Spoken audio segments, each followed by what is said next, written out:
ವಿದ್ಯಾರ್ಥಿಗಳೇ, welcome to our channel. ಈ ವಿಡಿಯೋದಲ್ಲಿ ಮೆಡಿಕಲ್ ಇಮೇಜಿಂಗ್ ಟೆಕ್ನಾಲಜಿ 2ನೇ ವರ್ಷದಲ್ಲಿ ಓದುತ್ತಿರುವಂಥ ವಿದ್ಯಾರ್ಥಿಗಳಿಗೆ ಪ್ಯಾಥಾಲಜಿ 50 ಮಾರ್ಕ್ಸಿಗೆ ಎಕ್ಸಾಮ್ ಇರುತ್ತೆ.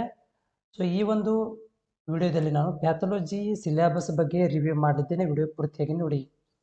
ಈ ಒಂದು ಎಕ್ಸಾಮ್ಸ್ QP ಕೋಡ್ ಇರುತ್ತೆ, ನಿಮಗೆ 5121 QP ಕೋಡ್ ಇರುತ್ತೆ. ಪ್ಯಾಥಾಲಜಿ ಸಬ್ಜೆಕ್ಟ್ ಇರುತ್ತೆ. ಇದಕ್ಕೆ ನಾವು old name diploma in medical x-ray technology ಅಂತ ಕರಿತಾ ಇದ್ದೀವಿ.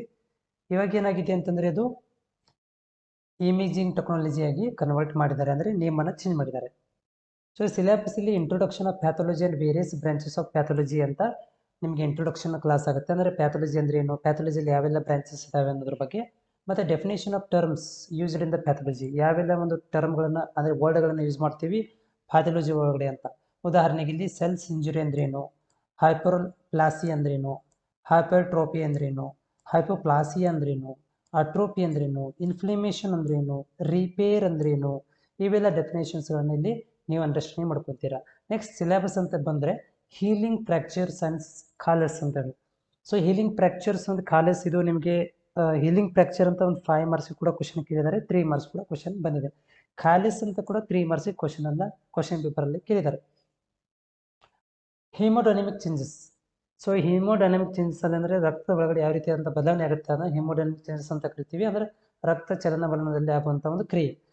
ಇಲ್ಲಿ ಬರುವಂಥ ಕಂಡೀಷನ್ ಯಾವೆಲ್ಲಿದ್ದಾವೆ, ಇಡೇಮ್ ಅಂತ ಬರುತ್ತೆ, ಥ್ರೋಂಬೋಸಿಸ್ಸು, ಎಂಬೋಲಿಸಮು, ಇನ್ಫ್ರಾಕ್ಷನು, ನೆಕ್ರೋಸಿಸ್, ಗ್ಯಾಂಗ್ರೀನ್, ಇವೆಲ್ಲ ಡೆಫಿನೇಷನ್ಸ್ಗಳನ್ನು ಮತ್ತು ಟೈಪ್ಸು ಮತ್ತು ಎಕ್ಸಾಂಪಲ್ಗಳನ್ನು ಇದರಲ್ಲಿ ನೀವು ಸ್ಟಡಿ ಮಾಡ್ತೀರಾ. ನೆಕ್ಸ್ಟು ನಿಯೋಪ್ಲಾಸಿ ಅಂದರೆ ಏನು, ಅದರ ಡೆಫಿನೇಷನ್ನು, ಟೈಪ್ಸು ಮತ್ತು ಎಕ್ಸಾಂಪಲ್. ಆಮೇಲೆ ಅದರೊಳಗಡೆ characters of benign and malignant tumours, separate ಆದಂಥ ಒಂದು ಟಾಪಿಕ್ ನೀವು ಕ್ಯಾರೆಕ್ಟರಿಸ್ಟಿಕ್ಸ್ ಆಫ್ ಬೆನಿಗ್ನ ಮತ್ತು ಅಲಿಗ್ಮೆಂಟ್ ಟ್ಯೂಮರ್ ಅಂದ್ರೆ ಏನು, ಅಂದರೆ ಬಿಫೋರ್ ಒಂದು ಕ್ಯಾನ್ಸರ್ ಆಗೋಕ್ಕಿಂತ ಮೊದಲು ಒಂದು ಬರುವಂಥ ಒಂದು ಕಂಡೀಷನ್ಸ್ ಇದು, ಅಲ್ಲಿ ಬೆಗಿನ್ ಅಂತೆ ಅಲ್ಲಿ ಮ್ಯಾಲಿಗ್ಮೆಂಟ್ ಅಂತ ಕರಿತೀವಿ. ಅದರ ಬಗ್ಗೆ ಕೂಡ ನೀವು ಪ್ರಾಪರ್ಟೀಸ್ ಇಲ್ಲಿ ತಿಳ್ಕೊತೀರಾ. ನ್ಯೂಟ್ರಿಷನಲ್ ಡಿಸಾರ್ಡರ್ ಅಂದರೆ ನ್ಯೂಟ್ರಿಷನ್ನಿಂದ ಯಾವೆಲ್ಲ ಡಿಸಾರ್ಡರ್ಗಳು ಬರ್ತವೆ, ಉದಾಹರಣೆಗೆ ಕಾಸಸ್, ಡಿಫಿಷಿಯನ್ಸಿ, ಆಮೇಲೆ ಅದು ವಿಟಮಿನ್ ABCD ಇದರಿಂದ ಬರುವಂಥ ಡಿಫಿಷಿಯನ್ಸಿ ಇರ್ಬೋದು. ಅದರಿಂದ ಬರುವಂಥ ರೋಗಗಳು, ಸ್ಪೆಷಲಿ ಇಲ್ಲಿ ರೋಗ ಬಗ್ಗೆ ಸ್ಟಡಿ ಮಾಡ್ತೀವಿ.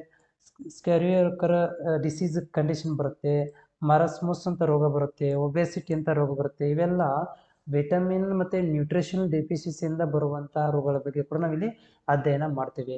ನೆಕ್ಸ್ಟ್ ಸಿಸ್ಟಮೆಟಿಕ್ ಪ್ಯಾಥಾಲಜಿ ಒಳಗಡೆ ನೋಡಿ, ಪ್ಯಾಥಾಲಜಿಯಲ್ಲಿ ಭಾಳ ಬ್ರಾಂಚ್ ಇದೆ. ಇಲ್ಲಿ ಸಿಸ್ಟಮೆಟಿಕ್ ಪ್ಯಾಥಾಲಜಿ ಒಳಗೆ ನಾವು ಡಿಸೀಸಸ್ ಆಫ್ ಬೋನ್ಸ್ದ ಡಿಸೀಸ್ ಯಾವೆಲ್ಲ ಬರ್ತವೆ ಅನ್ನೋದ್ರ ಬಗ್ಗೆ, ಉದಾಹರಣೆಗೆ ಓಟಿಯೋಮೈಲಿಟಿಸ್ ಅಂತ ಬರ್ಬೋದು, ಅಥವಾ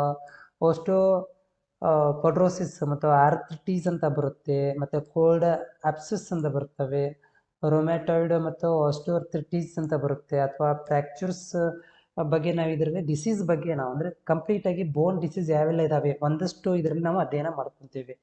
ನೆಕ್ಸ್ಟ್ ಇಲ್ಲಿ tuberculosis of bones and spine and tumours. Tuberculosis ಬೋನ್ಗೆ ಟ್ಯೂಬರ್ಕುಲೋಸಿಸ್ ಕೂಡ ಆಗುತ್ತೆ, ಅದು ಹೆಂಗೆ ಬರುತ್ತೆ ಅನ್ನೋದ್ರ ಕೂಡ ಇಲ್ಲಿ ಅಧ್ಯಯನ ಮಾಡ್ತೀವಿ. ಟ್ಯೂಮರ್ ಅಂದ್ರೆ ಏನು ಅಂತ. ನೆಕ್ಸ್ಟ್ ಡಿಸೀಸ್ ಆಫ್ ಲಂಗ್ಸಿಗೆ ಬರುವಂಥ ಡಿಸೀಸ್ಗಳು ಯಾವಿದಾವೆ, ಉದಾಹರಣೆಗೆ ನ್ಯೂಮೋನಿಯಾ ಬರ್ಬೋದು, ಫ್ಲೂರಲ್ ಇಫ್ಯೂಷನ್ ಆಗ್ಬೋದು, ಇಂಪೋಸೀಮಾ ಆಗ್ಬೋದು.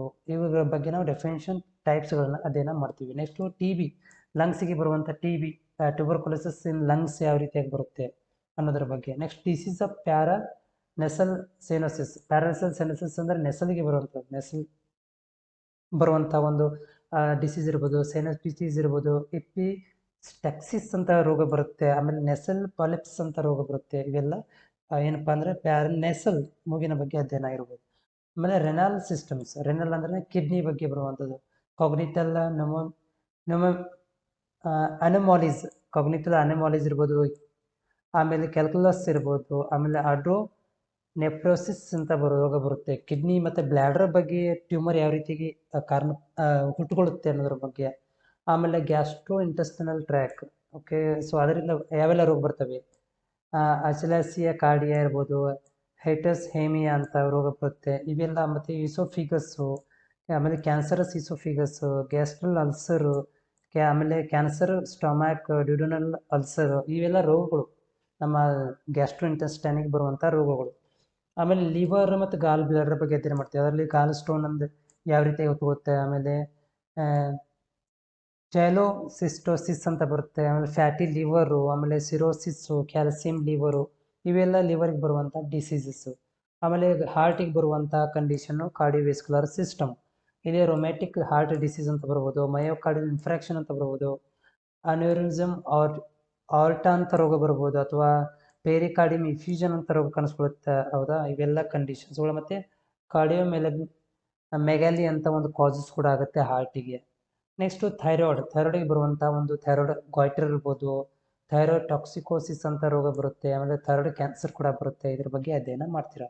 ನೆಕ್ಸ್ಟ್ ಒಂದು ಬ್ರೀಸ್ಟಿಗೆ ಬರುವಂಥ ರೋಗಗಳು ಫ್ಯಾಬ್ರೋಅಡಿನೆಮಾ ಅಂತ ಇರ್ಬೋದು, ಪಾಲಾಯ್ಡ್ಸ್ ಟ್ಯೂಮರು, ಆಮೇಲೆ ಕ್ಯಾನ್ಸರ್ ಬ್ರೀಸ್ಟ್, ಇದು ಡಿಸೀಸ್ಗಳು. ಫೀಮೇಲ್ ಜೆನಿಟಲ್ ಟ್ರ್ಯಾಕ್ ಅಂತಂದರೆ ಅಂದರೆ ಗುಪ್ತ ಜನನಾಂಗಕ್ಕೆ ಬರುವಂಥ ಒಂದು ರೋಗಗಳು ಫ್ಯಾಬ್ರಾಯ್ಡ್ ಯುಟೆರಸ್ ಇರ್ಬೋದು, ಓರಿಯನ್ ಟ್ಯೂಮರ್ ಇರ್ಬೋದು, ಕ್ಯಾನ್ಸರಸ್ ಕಾರ್ವೆಕ್ಸ್ ಅಂತ ಬರುತ್ತೆ, ಎಂಡೋಮೆಟ್ರಿಯಮ್ ಅಂತ ರೋಗ ಬರುತ್ತೆ. ಇವೆಲ್ಲಗಳು ಏನಂದರೆ ಪ್ಯಾಥಾಲಜಿಯಲ್ಲಿ ನೀವು ಇದರ ಬಗ್ಗೆ ಅಧ್ಯಯನ ಮಾಡ್ತೀರಾ, ಮತ್ತು ಇದು ನೀವು ಎಕ್ಸಾಮಲ್ಲಿ ಕೂಡ ಇದನ್ನು ಪ್ರಿಪರೇಷನ್ ಮಾಡ್ಕೋಬೇಕಾಗತ್ತೆ. ಇದು ಕೂಡ ಸಪ್ರೇಟ್ ಆದಂಥ ಒಂದು ಎಕ್ಸಾಮನ್ನು ಕಂಡಕ್ಟ್ ಮಾಡ್ಕೋಬೇಕಾಗುತ್ತೆ. ಇದರ PDF ಲಿಂಕನ್ನು ಡಿಸ್ಕ್ರಿಪ್ಷನ್ ಹಾಕಿರ್ತೀನಿ, ಹೋಗಿ ಕೂಡ ಡೌನ್ಲೋಡ್ ಮಾಡ್ಕೋಬೋದು. Thank you.